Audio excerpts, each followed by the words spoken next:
Ново понижување на работниците во текстилството. Штипска конфекција на своите вработени им поделила К15 од по само 100 денари.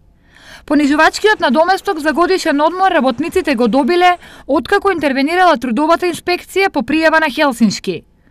Но наместо предвидениот износ од околу 40% од платата, конфекцијата на име К15 поделила по 100 денари. Хелсиншкиот комитет иницираше вореден инспекцијски надзор во неколку конфекции во Штип, во кој што од страна на Државниот инспекторат беше утврдена обврска на работодавците да им се исплати на работниците регрес за годишен одмор за 2016 година. За ваквата одлука, конфекцијата го искористила делот од законот кој предвидува исплата на помал износ од предвидениот, доколку работодавачот се соочува со проблеми при работењето. Со оглед на фактот дека законодавецот не утврдил точно кој тој помал износ кој што може да го исплати доколку работи во загуба и со спогодба подпишена помеѓу него и представникот во работените, е утврдено да се исплати регрес на годишен одмор во висина од 100 денари.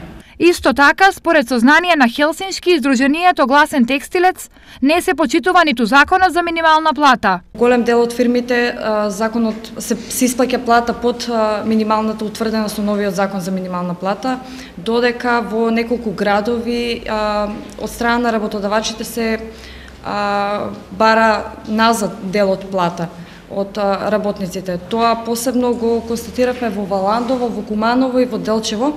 Поради ова на работниците им се советува синдикално организирање, но со представник кој сами ќе го изберат, а не со таков кој ќе им биде наметнат од други.